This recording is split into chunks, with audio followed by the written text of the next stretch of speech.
अथ चतुर्दशोऽध्यायः। सूत उवाच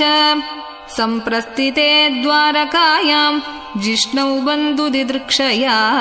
ज्ञातुम् च पुण्यश्लोकस्य कृष्णस्य च विचेष्टितम्। व्यतीताः कतिचिन्मासाः तदा नायात्ततोऽर्जुनः ददर्श घोररूपाणि निमित्तानि कुरुद्वहः। कालस्य च गतिम् रौद्राम् विपर्यस्तर्तुधर्मिणः पापीयसीम् नृणाम् वार्ताम् क्रोधलोभानृतात्मनाम्। जिह्मप्रायम् व्यवहृतम् शाठ्यमिश्रम् च सौहृदम् पितृमातृसुहृद्भ्रातृ दम्पतीनाम् च कल्कनम्। निमित्तान्यत्यरिष्टानि काले त्वनुगते नृणाम् लोभाद्यधर्मप्रकृतिम् दृष्ट्वोवाचानुजम् नृपः। युधिष्ठिर उवाच सम्प्रेषितो द्वारकायाम् जिष्णुर्बन्धुदिदृक्षया ज्ञातुम् च पुण्यश्लोकस्य कृष्णस्य च विचेष्टितम्। गता सप्ताधुना मासा भीमसेन तवानुजः नायाति कस्य वा हेतोः नाहम् वेदेदमञ्जसा अपि देवर्षिणादिष्टः।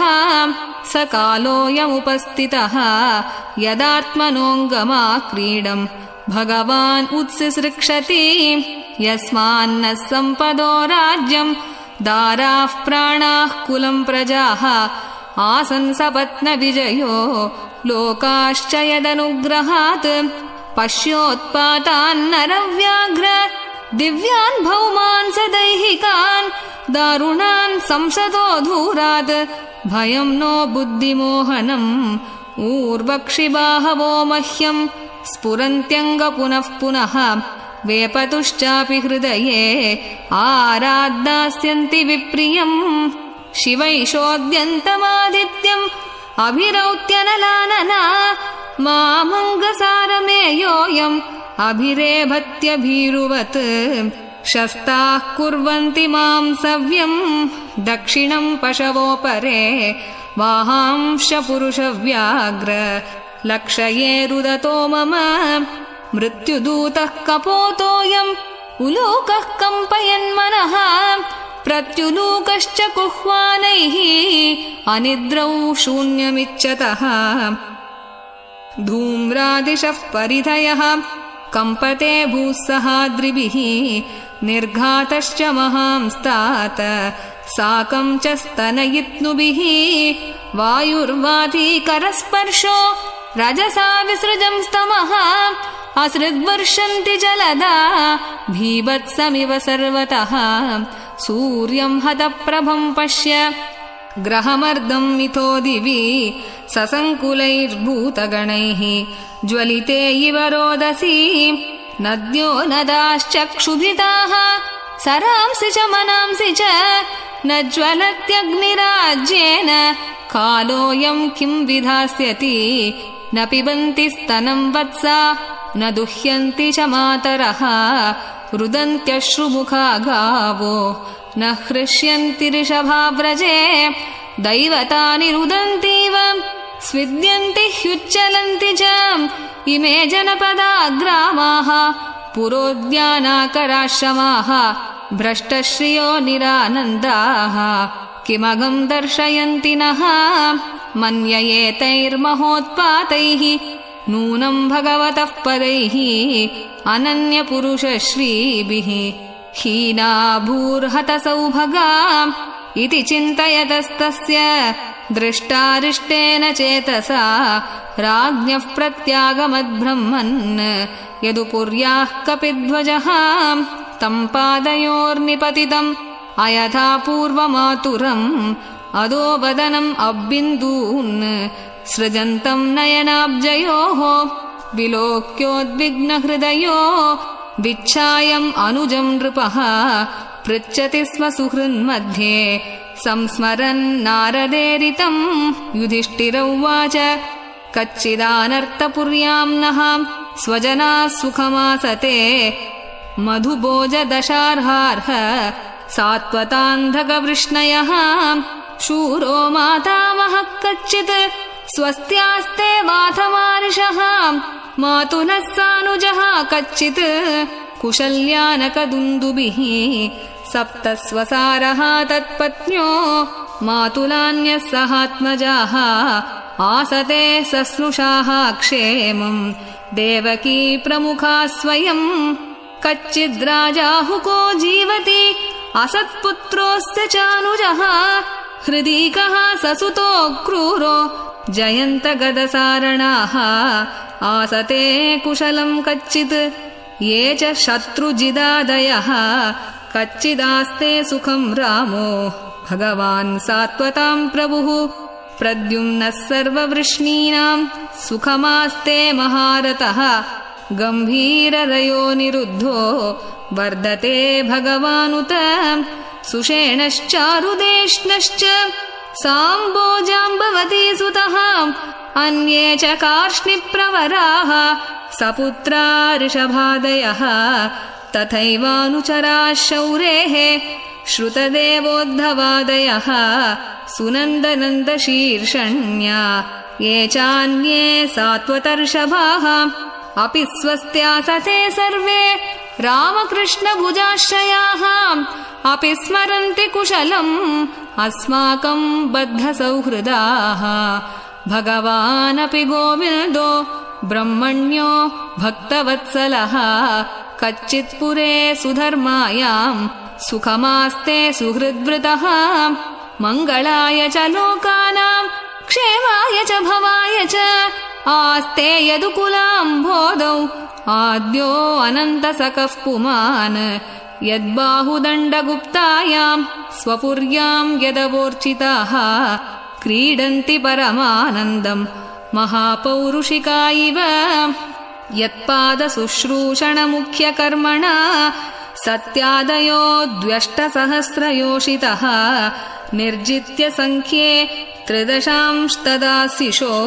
हरन्ति वज्रायुधवल्लभोचिताः यद्बाहुदण्डाभ्युदयानुजीविनो यदुप्रवीरा ह्यकुतो भयामुहुः अधिक्रमन्ति अङ्घ्रिभिराहृतां बलात् सभां सुधर्मां सुरसत्तमोचिताम् कच्चित्ते नामयं तात भ्रष्टतेजा विभासि मे अलब्धमानोऽवज्ञातः किं वा तात चिरोषितः कच्चिन्नाभिहतो भावैः शब्दादिभिरमङ्गलैः न दत्तं मुक्तमर्तिभ्यः आशया यत्प्रतिश्रुतं कच्चित्त्वं ब्राह्मणं बालं गां वृद्धं रोगिणं स्त्रियं शरणोपसृतं सत्वं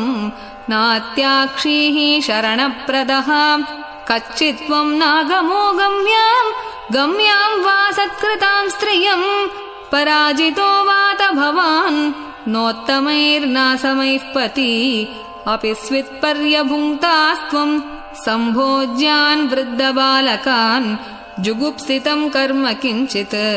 कृतवान् न यदक्षमं कच्चित् प्रेष्टतमेनाथ हृदयेनात्मबन्धुना शून्योऽस्मि रहितो नित्यं मन्यसे तेऽन्यथा नरुक् इति श्रीमद्भागवते महापुराणे पारमहंस्यां संहितायां प्रथमस्कन्धे 14. श्रीहरये नमः श्रीहरये नमः श्रीहरये नमः। अथ 15. सूत उवाच एवं कृष्णसखः कृष्णो भ्रात्रा राज्ञा विकल्पितः नानाशङ्कास्पदं रूपं कृष्णविश्लेषकर्षितः शोकेन शुष्यद्वदन हृत्सरोजोहतप्रभः विभुं तमेवानुध्यायन् नाशक्नोत् प्रतिभाषितुम् कृच्छ्रेण संस्तभ्य शुचः पाणिना मृज्यनेत्रयोः परोक्षेण समुन्नद्ध प्रणय उत्कण्ठ्यकातरः सख्यं मैत्रीं सौहृदं च सारथ्यादिषु संस्मरन् नृपम् अग्रजमित्याह बाष्पगद्गदया गिरा। अर्जुन उवाच वञ्चितोऽहं महाराज हरिणा बन्धुरूपिणा येन मेऽपहृतं तेजो देवविस्मापनं महत् यस्य क्षणवियोगेन लोको ह्यप्रियदर्शनः उक्तेन रहितो ह्येष मृतकः प्रोच्यते यथा यत्संश्रयात् द्रुपदगेहमुपागतानां राज्ञां स्वयंवरमुखे स्मरदुर्मदानां तेजोहृतं खलु मया विहतश्च मत्स्यः सज्जीकृतेन धनुषाधिगता च कृष्णा यत्सन्निधावहमुकाण्डवमग्नयेदाम् इन्द्रं च सामरगणं तरसा विजित्य लब्धा सभामयकृताद्भुतशिल्पमाया दिग्भ्यो हरन् नृपतयो बलिमद्वरेते यत्तेजसा नृपशिरोऽङ्घ्रिमहन्मखार्ते आर्योऽनुजस्तव गजायुतसत्त्ववीर्यः तेनाहृताः प्रमथनाथमखाय भूपा यन्मोचितास्तदनयन् बलिमद्वरेते पत्न्याः तवाधिमकक्लृप्तमहाभिषेक श्लाघिष्टचारुकवरं कितवैः सभायां स्पृष्टं विकीर्य पदयोः पतिताश्रुमुख्या यस्तत्स्त्रियो कृतहतेश विमुक्तकेशाः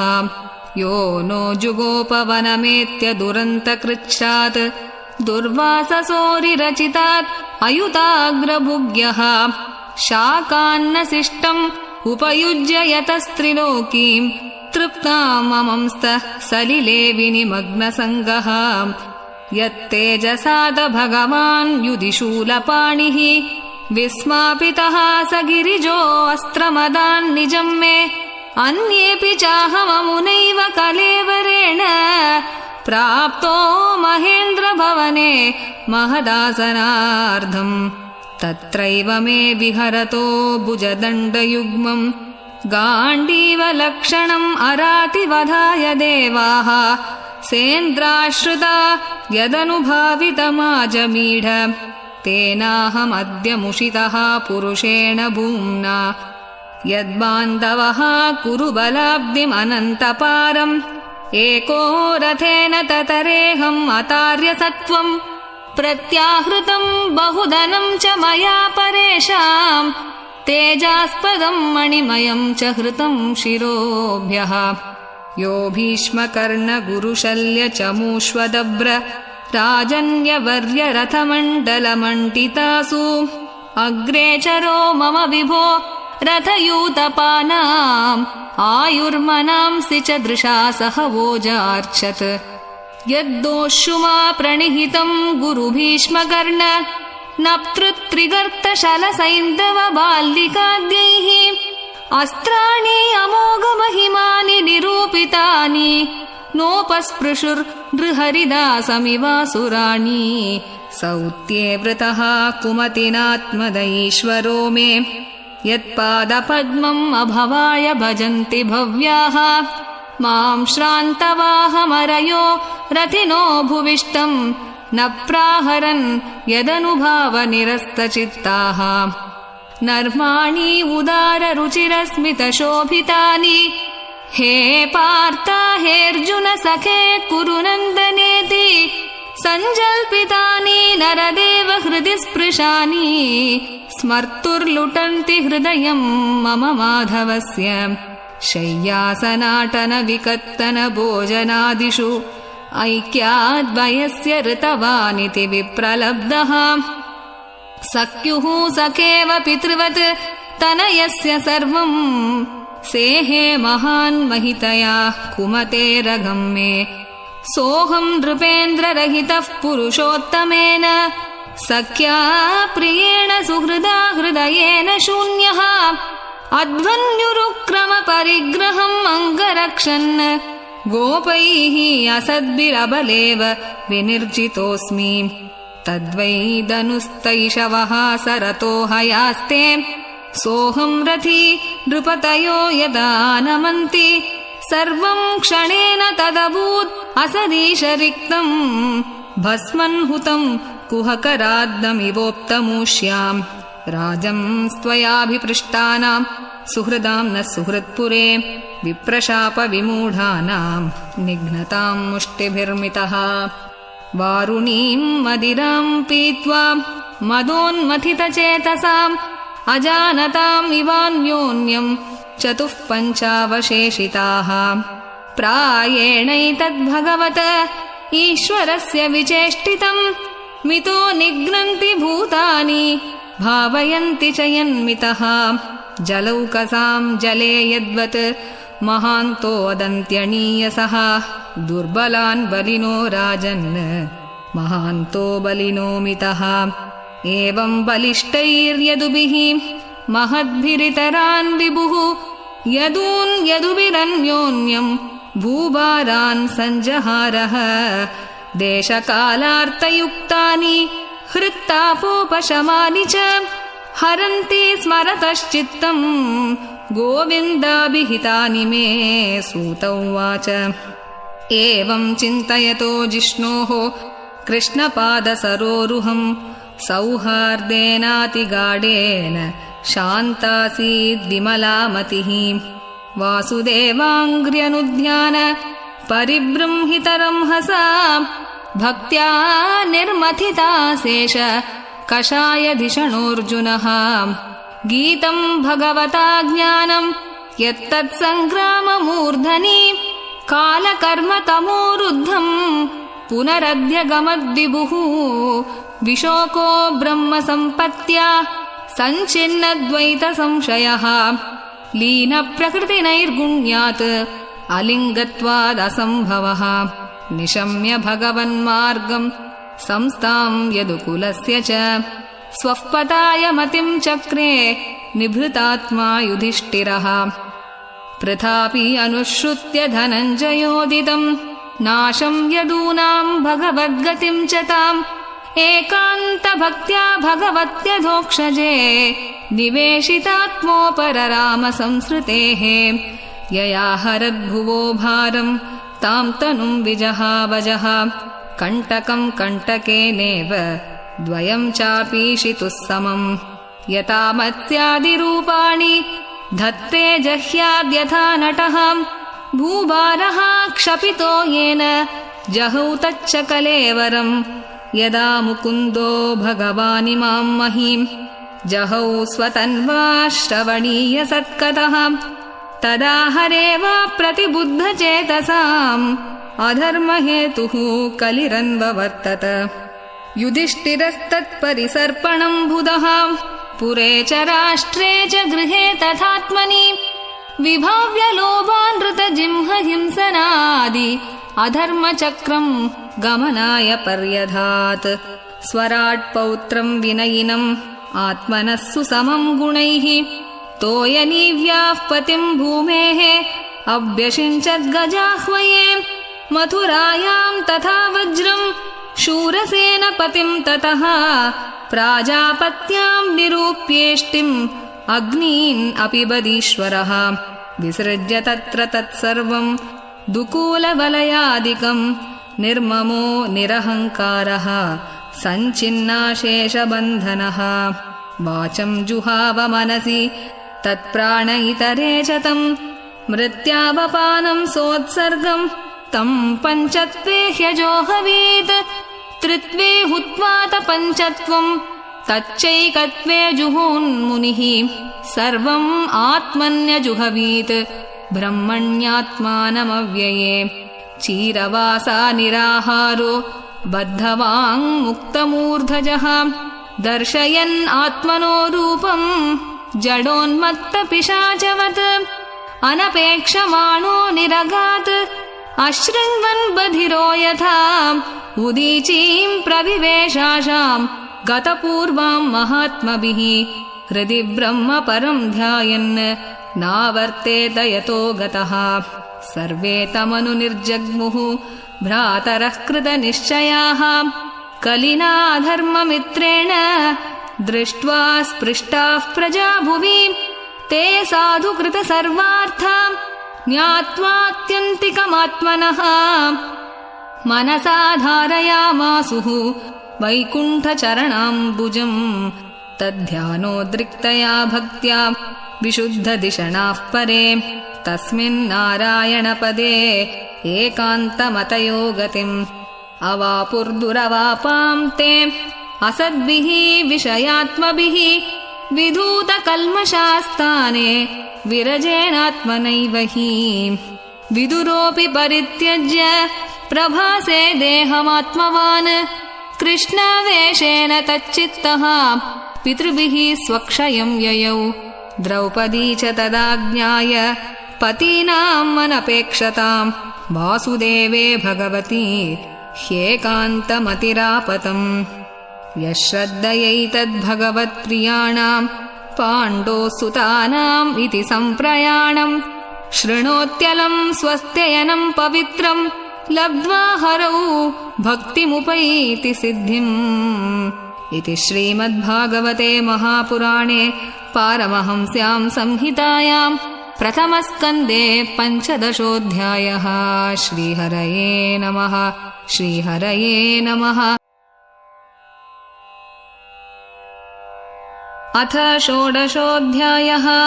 सूत उवाच ततः परीक्षिद्विजवर्यशिक्षया महीं महाभागवतः शशासः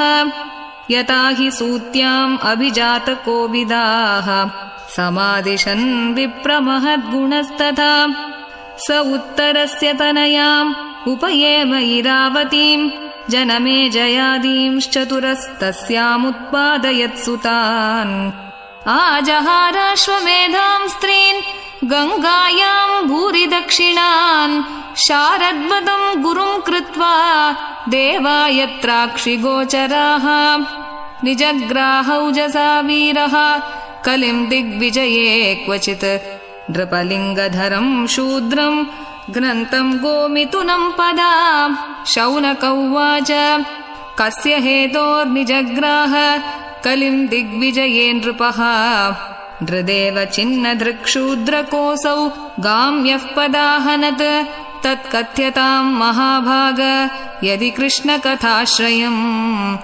अथवास्य पदाम्भोज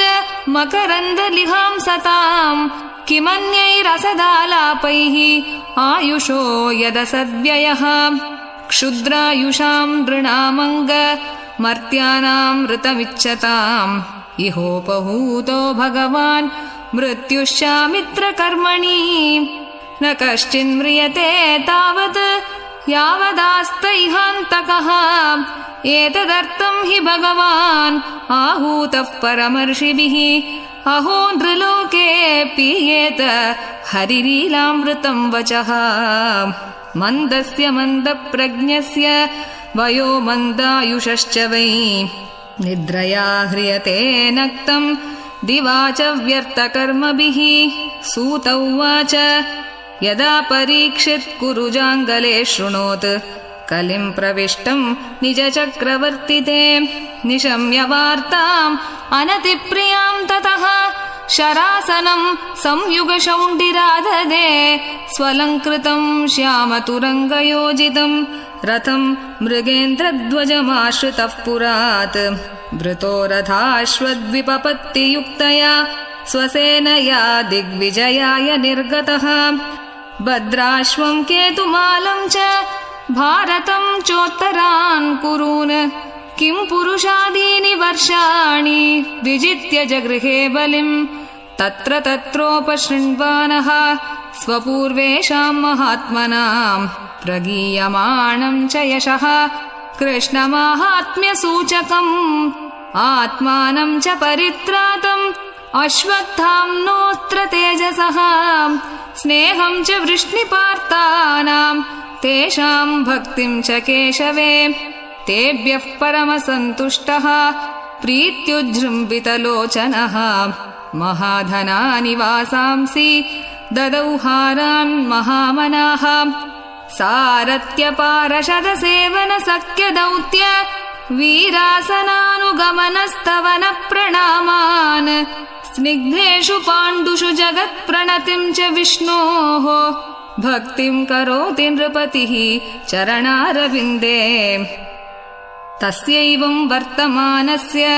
पूर्वेषां वृत्तिमन्वहं नातिदूरे किलाश्चर्यं यदासीत् तन्निबोध मे धर्मः पदैकेन चरन् विच्छायाम् उपलव्यगां पृच्छति स्माश्रुवदनां विवत्सामिव मातरम्। धर्म उवाच कच्चिद्भद्रे नामयम् आत्मनस्ते विच्छायासि म्लायते षण्मुखेन आलक्षये भवतीम् अन्तराधिम् दूरे बन्धुं शोचसि कञ्चनाम्ब पादैर्न्यूनं शोचसि मैकपादम् आत्मानं वा वृषलैर्भोक्ष्यमाणम् आहोसुरादीन् हृतयज्ञभागान् प्रजावुतस्मिन् मगवत्यवर्षति अरक्ष्यमाणाः स्त्रियवुर्विबालान् शोचस्यतो पुरुषादैरिवार्तान्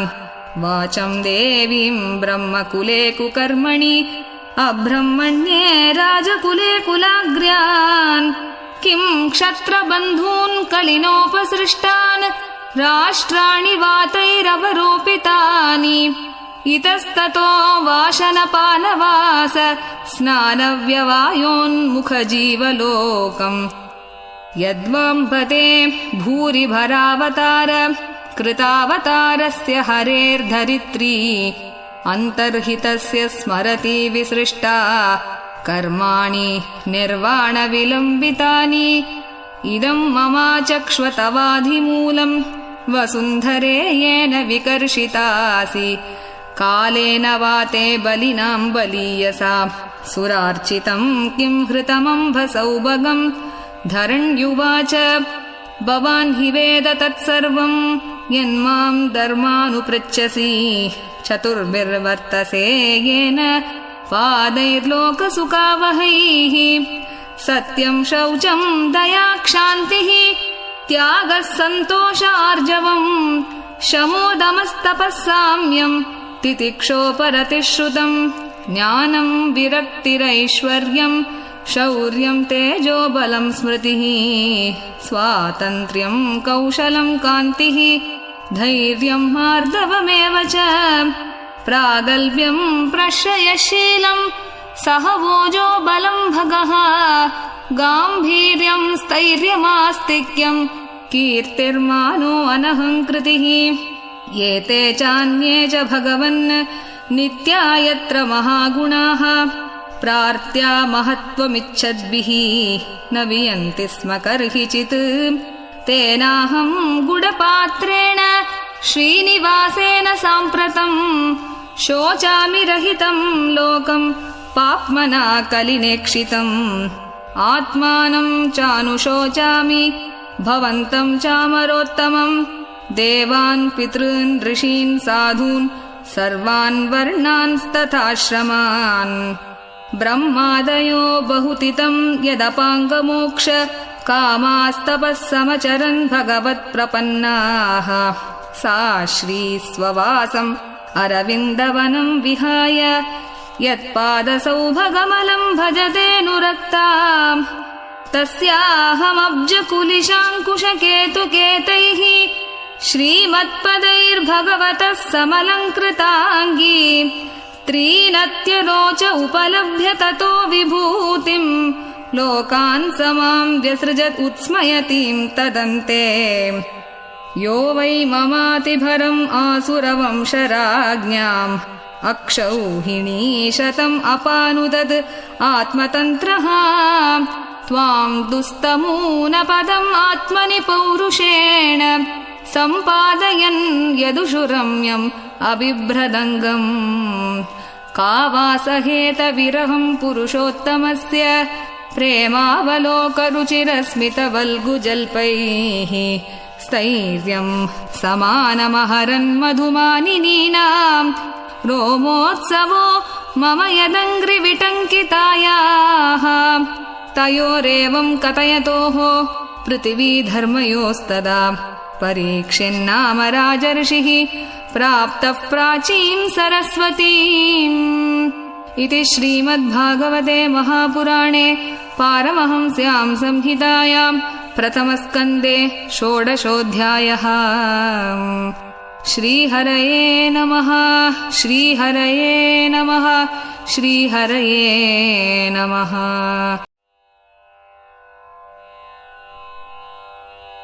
अथ सप्तदशोऽध्यायः। सूत उवाच तत्र गोमिथुनं राजा हन्यमानमनाथवत् दण्डहस्तं च वृषलं ददृशे नृपलाञ्छनम्। वृषं मृणालधवलं मेहन्तमिव बिभ्यतं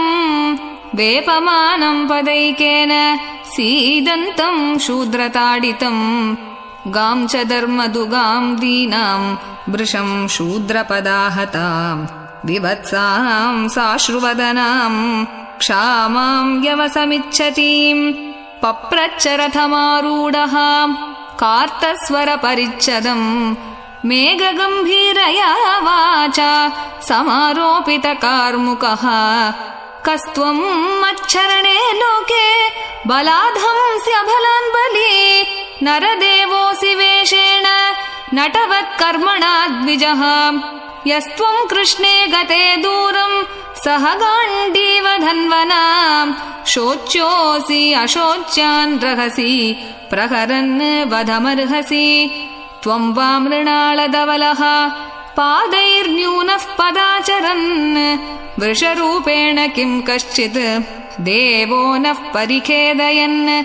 न जातु पौरवेन्द्राणां दोर्दण्डपरिरम्भिते भूतलेऽनुपतन्त्यस्मिन् विना ते प्राणिनां शुचः। मा सौरभेयानुशुचो व्येतु ते वृषलाद्भयम् मारोदीरम्बभद्रं ते खलानां महिषास्तरी। यस्य राष्ट्रे प्रजाः सर्वाः त्रस्यन्ते साध्वी असाधुभिः तस्य मत्तस्य नश्यन्ति कीर्तिरायुर्भगो गतिः। एष राज्ञां परो धर्मो ह्यार्तानाम् आर्तिनिग्रहः। अत एनं वदिष्यामि भूतद्रुहम् असत्तमम्। को वृश्चत् तव पादां स्त्रीन् सौरभेय चतुष्पद। मा भूवन् स्वादृशा राष्ट्रे राज्ञां कृष्णानुवर्तिनाम्। आख्याहि वृषभद्रं वः साधूनाम् अकृतागसाम् आत्मवैरूप्यकर्तारम् पार्तानां कीर्तिदूषणम्। जनेनागस्य गं युञ्जन् सर्वतोऽस्य च मद्भयम्। साधूनां भद्रमेव स्यात् असाधुदमने कृते। अनागस्विह भूतेषु यागस्कृन्निरङ्कुशः। आहर्तास्मि भुजं साक्षात् अमर्त्यस्यापि साङ्गदम्। राज्ञो हि परमो धर्मः स्वधर्मस्थानुपालनम्। शासतोऽन्यान् यथा शास्त्रम् अनापद्युत्पथानिह। धर्म उवाच एतद्वः पाण्डवेयानाम् युक्तम् आर्ताभयम् वचः। येषां गुणगणैः कृष्णो दौत्यादौ भगवान् कृतः। न वयम् क्लेशबीजानि यतस्युः पुरुषर्षभा। पुरुषं तं विजानीमो वाक्यभेदविमोहिताः। केचिद्विकल्पवसनाम् आहुरात्मानमात्मनः। दैवमन्ये परे कर्म स्वभावम् अपरे प्रभुम्। अप्रतर्क्यात् अनिर्देश्यात् इति केष्वपि निश्चयः। अत्रानुरूपम् राजर्षे विमृशस्व मनीषया। सूत उवाच एवम् धर्मे प्रवदति स सम्राट् द्विजसत्तम। समाहितेन मनसा विकेदः पर्यचष्टतम्। राजोवाच धर्मम् ब्रवीषि धर्मज्ञ धर्मोऽसि वृषरूपधृक्। यदधर्मकृतस्थानम् सूचकस्यापि तद्भवेत्। अथवा देवमायाया नूनं गतिरगोचरा।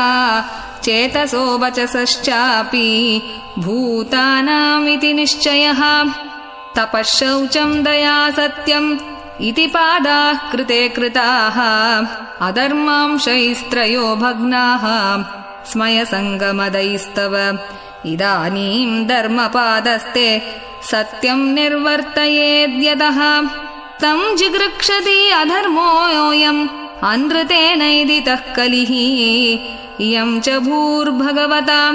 न्यासितोरुभरा सति श्रीमद्भिस्तत्पदन्यासैः सर्वतः कृतकौतुका शोचत्यश्रुकला साध्वी दुर्भगेवोज्जितादुना अब्रह्मण्या नृपव्याजाः शूद्रा भोक्ष्यन्ति मामिति इति धर्मं महीं चैव सान्त्वयित्वा महारथः निशातम् आददे खड्गं कलये अधर्महेतवे तं जिगांसुम् अभिप्रेत्य विहाय नृपलाञ्छनम् तत्पादमूलं शिरसा समगात् भयविह्वलः पतितं पादयोर्वीरः कृपया दीनवत्सलः शरण्यो नावदीत् श्लोक्य आह चेदं हसन्निव राजोवाच न ते गुडाकेश यशोधराणां बद्धाञ्जलेर्वै भयमस्ति किञ्चित् न वर्तितव्यं भवता कथञ्चन क्षेत्रे मदीये त्वम् अधर्मबन्धुः त्वां वर्तमानं नरदेवदेहेषु अनुप्रवृत्तोऽयम् अधर्मपूगः लोभो नृतं चौर्यम् अनार्यमंहो ज्येष्ठा च माया कलहश्च दम्भः न वर्तितव्यं तदधर्मबन्धो धर्मेण सत्येन च वर्तितव्ये ब्रह्मावर्ते यत्र यजन्ति यज्ञैः यज्ञेश्वरं यज्ञवितानविज्ञाः यस्मिन् हरिः भगवान् इज्यमान इज्यामूर्तिर्यजतां शन्तनोति कामान् अमोघान् स्थिरजङ्गमानाम् अन्तर्बहिर्वायुरिवैष आत्मा सूत उवाच परीक्षितैव मादिष्टः सकलिर्जातवेपतुः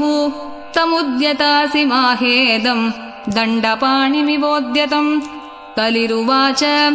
यत्र क्वचन वत्स्यामि सार्वभौमतवाज्ञया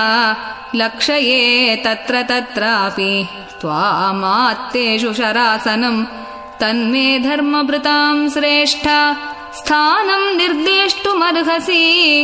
यत्रैव नियतो वत्स्य आतिष्ठन्स्तेऽनुशासनम् सूत उवाच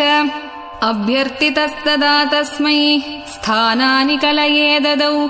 द्यूतं पानं स्त्रियः सूना यत्राधर्मश्चतुर्विधः पुनश्च याचमानाय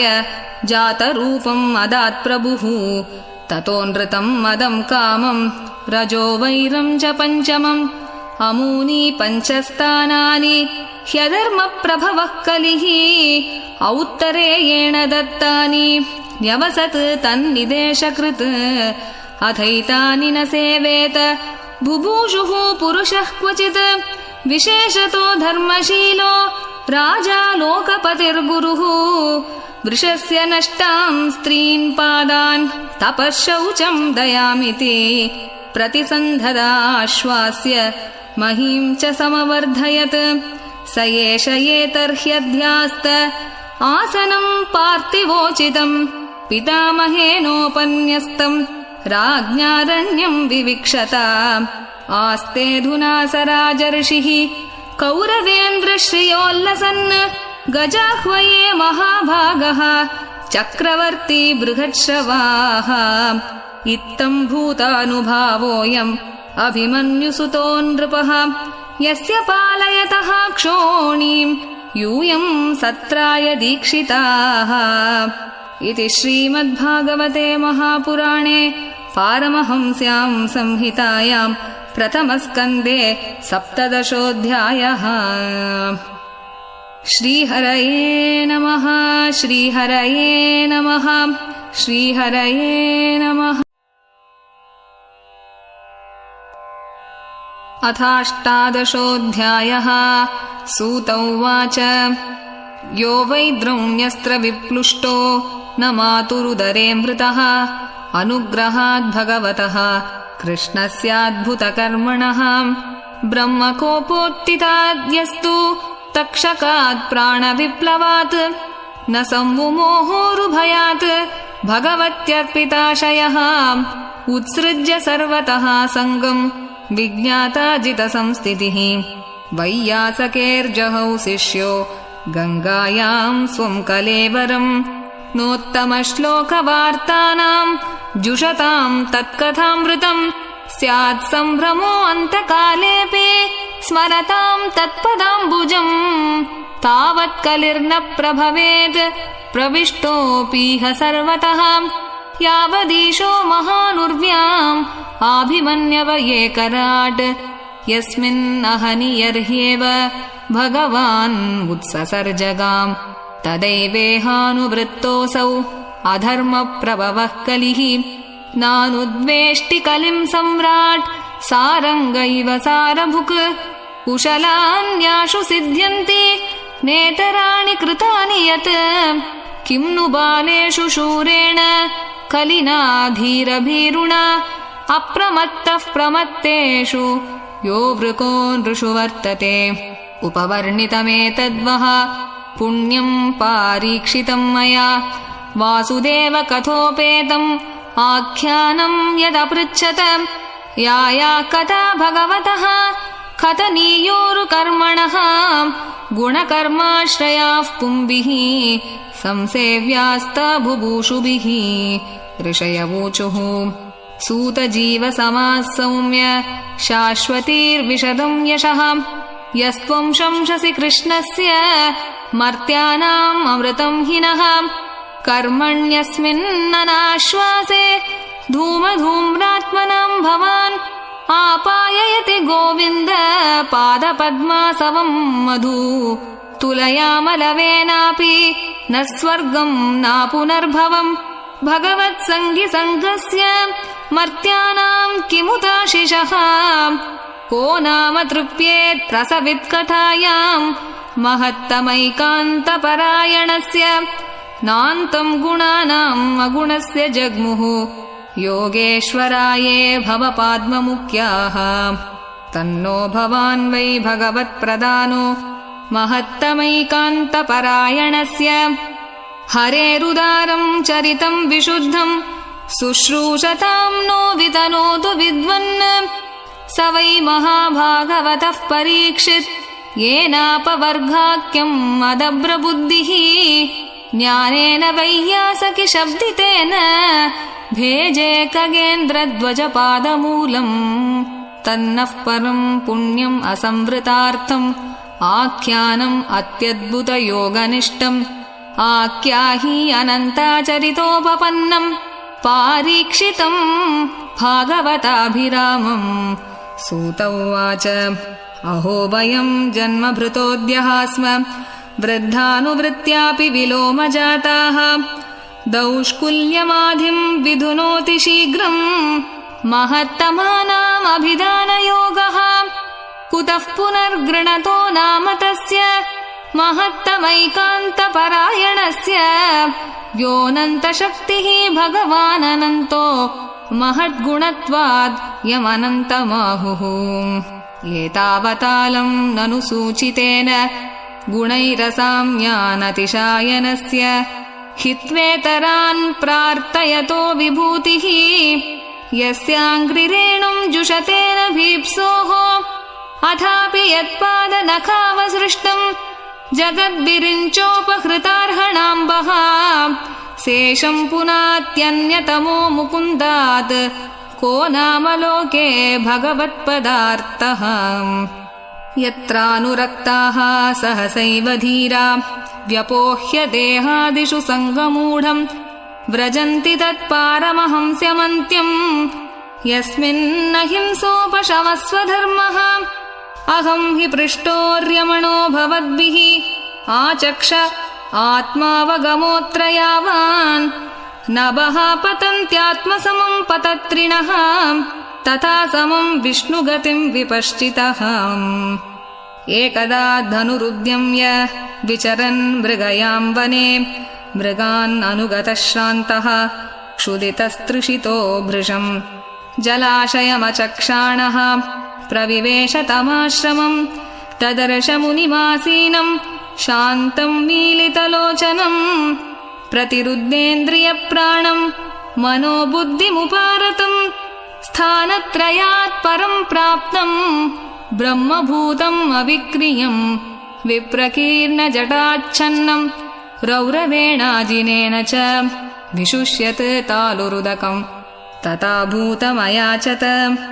अलब्धतृणभूम्यादिः असम्प्राप्तार्घ्यसूनृतः अवज्ञातमिवात्मानं मन्यमानश्चुकोपः अभूतपूर्वः सहसा क्षुत्रिभ्याम् अर्धितात्मनः ब्राह्मणं प्रत्यभूत् ब्रह्मन् मत्सरो मन्युरेव च स तु ब्रह्म ऋषेरंसे गतासुम् उरगं रुषां विनिर्गच्छन् धनुष्कोट्या निधाय पुरमागमत् एष किं निभृताशेषकरणो मीलिते क्षणः मृषा समाधिः आहोस्वित् किं नु स्यात् क्षत्रबन्धुभिः तस्य पुत्रोऽति तेजस्वी विहरन् बालकोर्भकैः राज्ञागं प्रापितं तातं श्रुत्वा तत्रेदमब्रवीत् अहो अधर्मः पालानां पीव्नां बलिभुजामिव स्वामिन्यगम्यद्दासानां द्वारपानां शुनामिव ब्राह्मणैः क्षत्रबन्धुर्हि द्वारपालो निरूपितः स कथं तद्गृहे द्वास्तः स भाण्डं भोक्तुमर्हति कृष्णे गते भगवति शास्त्रयुत्पतगामिनां तद्भिन्नसेतु नद्याहं शास्मि पश्यत मे बलम् इत्युक्त्वा रोषताम्राक्षो वयस्यान् ऋषिबालकः कौशिक्याप उपस्पृश्य वाग्वज्रं विससर्जः इति लङ्घितमर्यादं तक्षकः सप्तमेहनी दंशति स्म कुलाङ्गारं चोदितो मे ततद्रुहं ततोऽभ्येत्याश्रमं बालो गले सर्पकलेवरं पितरं वीक्ष्य दुःखार्तो मुक्तकण्ठोरुरोदः स वा आङ्गिरसो ब्रह्मन् श्रुत्वा सुतविलापनम् उन्मील्य शनकैर्नेत्रे दृष्ट्वा स्वांसे मृतोरगम् विसृज्य पुत्रं पप्रच्छ वत्स कस्माद्धिरोदिषि केन वा ते अपकृतम् इत्युक्तः सन्न्यवेदयत् निशम्य शप्तम् अतदर्हं नरेन्द्रं स ब्राह्मणो नात्मजमभ्यनन्दत् अहो बतां हो महदज्ञते कृतम् अल्पीयसि द्रोह उरुर्दमोद्धृतः न वै नृभिर्नरदेवं पराख्यं सम्मातुमर्हसि अविपक्वबुद्धे यत्तेजसा दुर्विषहेण गुप्ता विन्दन्ति भद्राणि अकुतो भयाः प्रजाः अलक्ष्यमाणे नरदेवनाम्नि रथाङ्गपाणा वयमङ्गलोकः तदा हि चौरप्रचुरो विनङ्क्ष्यति अरक्ष्यमाणो अविवरूथवत्क्षणात् तदद्य नः पापमुपैत्यनन्वयम् यन्नष्टनाथस्य वसोर्विलुम्पकात् परस्परं घ्नन्ति शपन्ति वृञ्जते पशून् स्त्रियोर्तान् पुरुदस्य वो जनाः तदार्यधर्मश्च विलीयते नृणां वर्णाश्रमाचारयुतस्त्रयीमयः ततोऽर्थकामाभिनिवेशितात्मनां शुनां कपीनामिव वर्णसङ्करः धर्मपालो नरपतिः स तु सम्राट् बृहत्श्रवाः साक्षान्महाभागवतो राजर्षिः हयमेधयाट् क्षुत्रिक्षमयुतो दीनो नैवास्मत्शापमर्हति अपापेषु स्वभृत्येषु बालेन अपक्वबुद्धिना पापं कृतं तद्भगवान् सर्वात्मा क्षन्तुमर्हति तिरस्कृता विप्रलब्धाः शप्ताः क्षिप्ताः हताः अपि नास्य तत्प्रतिकुर्वन्ति तद्भक्ताः प्रभवोऽपि हि इति पुत्रकृताघेन सोऽनुतप्तो महामुनिः स्वयं विप्रकृतो राज्ञा नैवाघं तदचिन्तयत् प्रायशः साधवो लोके परैर्द्वन्द्वेषु योजिताः न व्यथन्ति न हृष्यन्ति यतात्मा गुणाश्रयः इति श्रीमद्भागवते महापुराणे पारमहंस्यां संहितायां प्रथमस्कन्धे 18 श्रीहरये नमः। श्रीहरये नमः।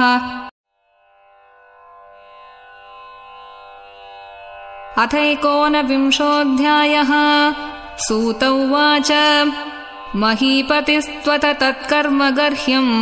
विचिन्तयन् आत्मकृतं सुदुर्मनाः अहो मया नीचमनार्यवत्कृतम् निरागसि ब्रह्मणि गूढतेजसि ध्रुवं ततो मे कृतदेवहेलनात् दुरत्ययं व्यसनं नातिदीर्घात्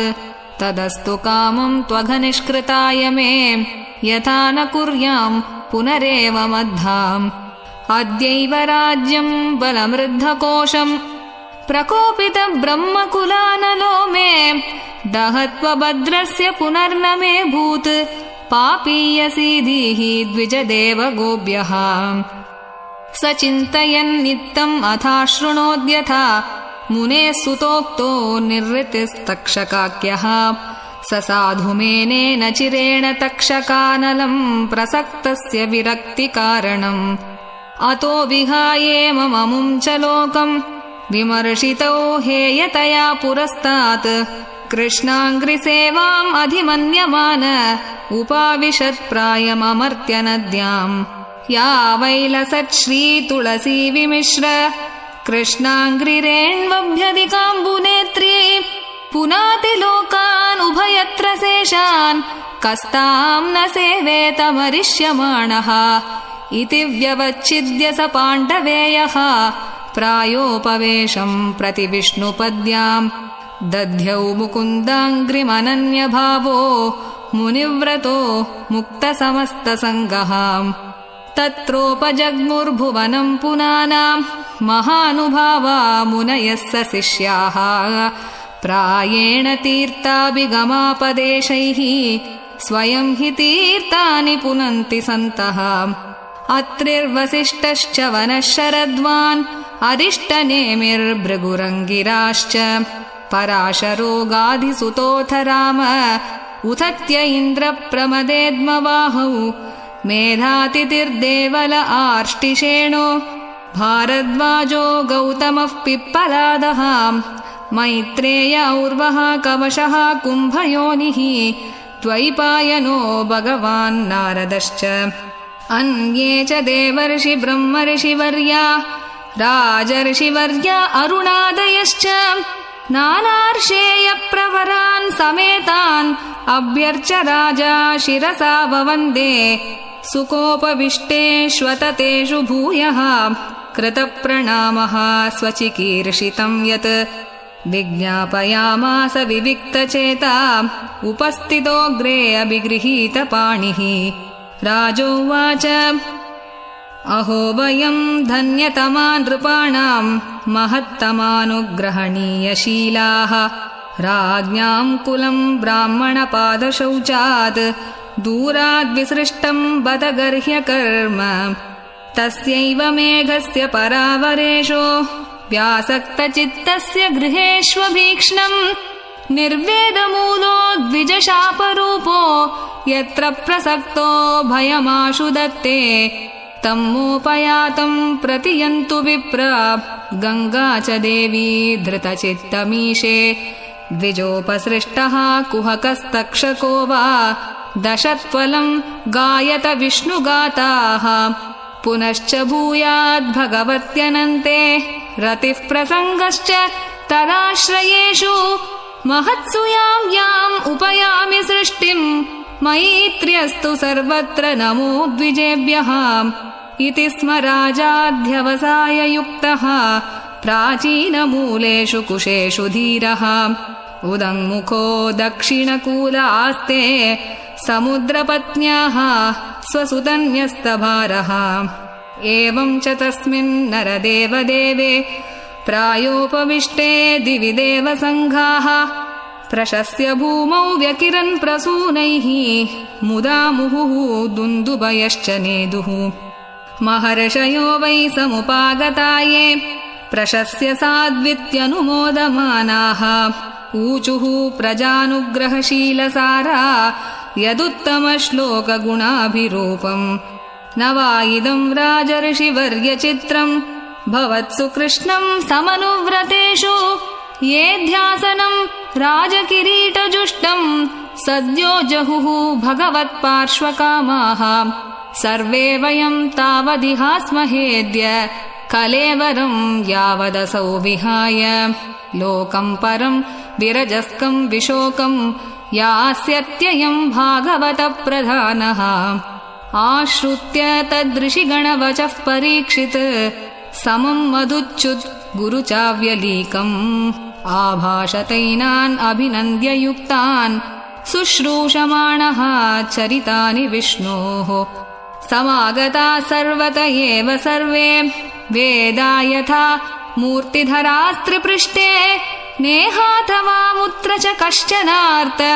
ऋते परानुग्रहम् आत्मशीलम् ततश्च वः पृच्छ्यमिमम् विपृच्छे विश्रभ्य विप्रा इति कृत्यतायाम् सर्वात्मना म्रियमाणैश्च कृत्यम् शुद्धम् च तत्रामृषताभियुक्ताः तत्राभवद्भगवान् व्यासपुत्रो यदृच्छया गामटमानोऽनपेक्षः अलक्ष्यलिङ्गो निजलाभतुष्टो वृतश्च बालैरवधूतवेषः तम् द्व्यष्टवर्षम् सुकुमारपाद करोरुबाह्वम् सकपोलगात्रम् चार्वायताक्षोन्नसतुल्यकर्ण सुब्रवाननम् कम्बुसुजातकण्ठम् निगूढजत्रुम् पृथुतुङ्गवक्षसम् आवर्तनाभिम् वलिवल्गूदरम् च दिगम्बरम् वक्त्रविकीर्णकेशम् प्रलम्बबाहुम् स्वमरोत्तमाभम् श्यामम् सदापीच्य वयोऽङ्गलक्ष्म्या स्त्रीणाम् मनोज्ञम् रुचिरस्मितेन प्रत्युत्थितास्ते मुनयः स्वासनेभ्यः तल्लक्षणज्ञापि गूढवर्चसम् स विष्णुरातो अतिथया आगताय तस्मै सपर्याम् शिरसा जहार ततो निवृत्ता ह्यबुधा स्त्रियोर्भका महासने सोपविवेश पूजितः स संवृतस्तत्र महान् महीयसाम् ब्रह्मर्षि देवर्षि संघैः व्यरोचतालम् भगवान् यथेन्दुः ग्रहर्क्षतारानिकरैः परीतः प्रशान्तमासीनमकुण्ठमेधसम् मुनिम् नृपो भागवतोऽभ्युपेत्य प्रणम्य मूर्ध्नावहितः कृताञ्जलिः नत्वा गिरा सूनृदयान्वपृच्छत् परीक्षिदुवाच अहो अद्य वयम् ब्रह्मन् सत्सेव्याः क्षत्रबन्धवः कृपयातिथिरूपेण भवद्विस्तीर्तकाः कृताः येषाम् संस्मरणात् पुंसाम् सद्यः शुध्यन्ति वैगृहाः किम् पुनर्दर्शनस्पर्श पादशौचासनादिभिः येषाम् संस्मरणात् पुंसाम् सद्यः शुध्यन्ति वैगृहाः किम् पुनर्दर्शनस्पर्श पादशौचासनादिभिः सान्निध्यात्ते महायोगिन् पातकानि महान्त्यपि सद्यो नश्यन्ति वै पुंसाम् विष्णोरिव सुरेतराः अपि मे भगवान् प्रीतः कृष्णः पाण्डुसुतप्रियः पैतृष्वसेय प्रीत्यर्थम् तद्गोत्रस्यात्तबान्धवः अन्यथा ते व्यक्तगतेः दर्शनम् नः कथम् नृणाम् नितराम् म्रियमाणानाम् संसिद्धस्य वनीयसः अतः पृच्छामि संसिद्धिम् योगिनाम् परमम् गुरुम् पुरुषस्येह यत्कार्यम् म्रियमाणस्य सर्वथा यच्छ्रोतव्यम् अथो जप्यम् यत्कर्तव्यम् नृभिः प्रभो स्मर्तव्यम् भजनीयम् वा ब्रूहि यद्वा विपर्ययम् नूनम् भगवतो ब्रह्मन् गृहेषु गृहमेधिनाम् न लक्ष्यते ह्यवस्थानम् अपि गोदोहनम् क्वचित् सूत उवाच एवमाभाषितः पृष्टः स राज्ञा श्लक्ष्णया गिरा प्रत्यभाषत धर्मज्ञो भगवान् बादरायणिः इति श्रीमद्भागवते महापुराणे वैयासिक्यामष्टादशसाहस्र्यां पारमहंस्यां संहितायां प्रथमस्कन्धे 19 श्रीहरये नमः।